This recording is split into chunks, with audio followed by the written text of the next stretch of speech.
Funny thing is, some folks walk through life convinced fear is a magic key, like they can wave it around and doors will just swing open for them. That's how Karen operated, marching up to my farm, full of authority. She gave herself certain the sight of her clipboard and that fake badge would turn my knees to jelly. Turns out she'd picked the wrong target. See, desperation isn't something I carry. Not anymore. Not after all those seasons when the only thing more stubborn than drought was me. Out here on my own patch of stubborn dirt, surrounded by nothing but sky and sun, and the distant prim lines of an HOA neighborhood, freedom is real.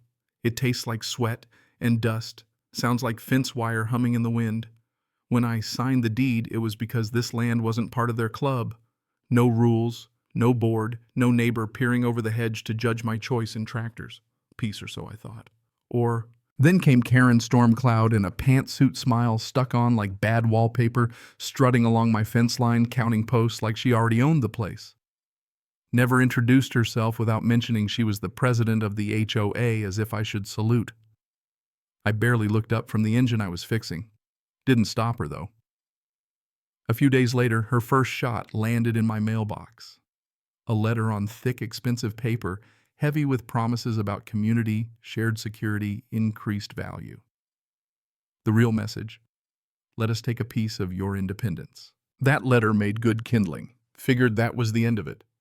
But there are folks who don't take no as an answer, they take it as a challenge. Suddenly, trucks slowed down passing my gate. Neighbors lingered longer pretending to tie shoes or walk their dog. Radios chirped where I couldn't see. The wind seemed to carry a new tension, like how animals go quiet before lightning hits. Refusal only made Karen double down. At first it was all charm, fake neighborly visits, sweet talk about working together. She claimed the HOA could protect my property, boost its value, make my life easier. Each offer I shut down, firm, direct, no sugarcoating. This land's private. My business is my own. Patience has limits.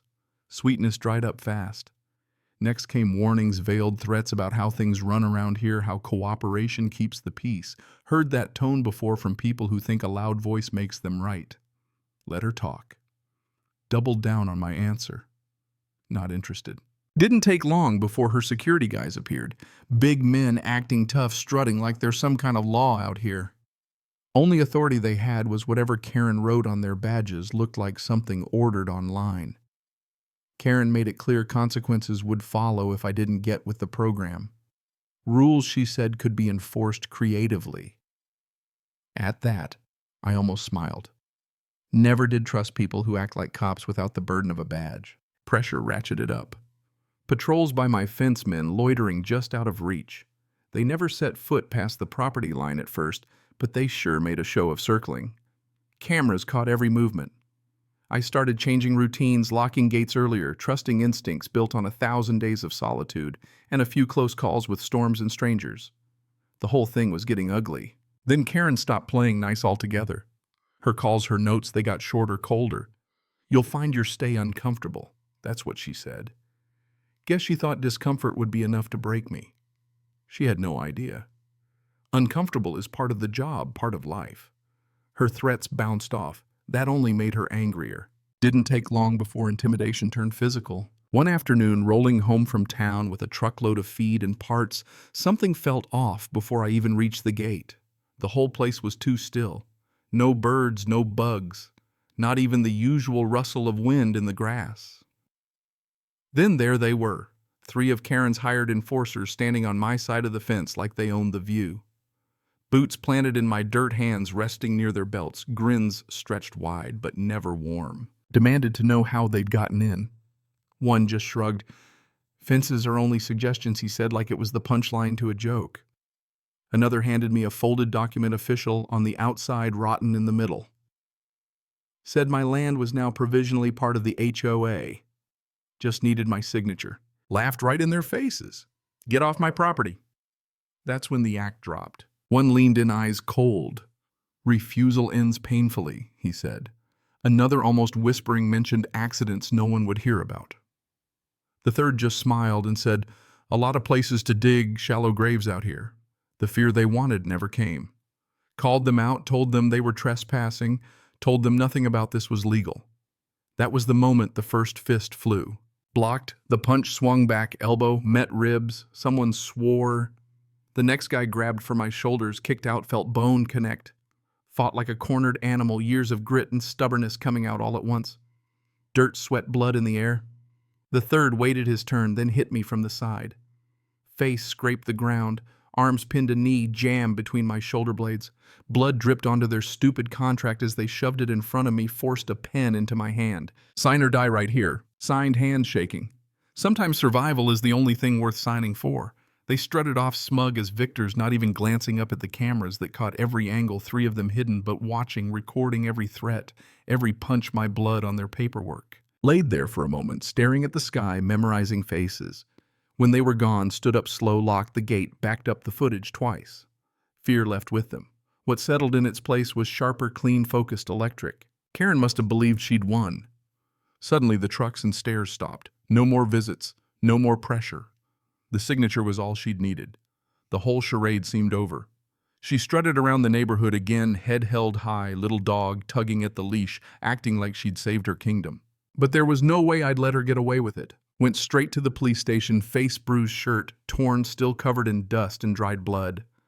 Sat down, told the whole story from the top, step by step, no dramatics, just plain fact. Then came the best part, showed them the footage. Watched their eyes widen as the video played. Threats, violence, my blood on her fake contract. Silence hung in the room. They rewound, played it again, wrote notes, confirmed times, faces, badge numbers. That evidence changed everything. Warrants flew out faster than rumors at a church picnic. Karen's hired muscle got picked up. First gone was the swagger and tough guy act, replaced by real fear. Under pressure, they cracked, gave up every detail, Karen's instructions, her promises, her threats, the plan to force me into the HOA at any cost. Didn't take long for police to move on. Karen herself, then the rest of her board, hauled out of her house mid-brunch, still yelling about community rules as if that magic phrase would save her now. Board members followed one by one. Turns out emails, messages, and a trail of not-so-legal money transfers were all right there waiting to finish the job. That HOA dissolved by order of the state. No more operations, no more rules. Neighborhood left to fend for itself, finally free of self-appointed sheriffs. Came home to find my farm just as I'd left it, quiet, open, unbroken by anyone else's rules. Karen lost her power, lost her reputation, lost her freedom, didn't throw a party, didn't brag, went right back to work.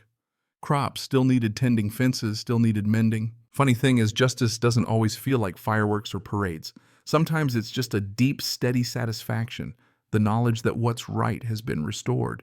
It's not loud, it's not dramatic, but it's real, earned. And here's what took the longest to sink in, all that noise, all that bluster, all that power. It evaporated the second real truth saw daylight. Makes a person wonder, how often does justice actually win out? How many times do bullies get away with it because nobody fights back, because nobody records, because nobody cares? So here's a question. Where's the line between standing up for yourself and going too far? Did Karen get what she deserved, or did karma go easy on her? Is justice really served when the system works, or is it just luck? Share your thoughts. Tell me what you would have done. Ever had to fight your own battle against power? Ever felt that thin line between justice and revenge? Let's hear it. And if you know someone who needs this reminder that sometimes the only thing standing between you and a bully is your own stubborn heart, pass this along.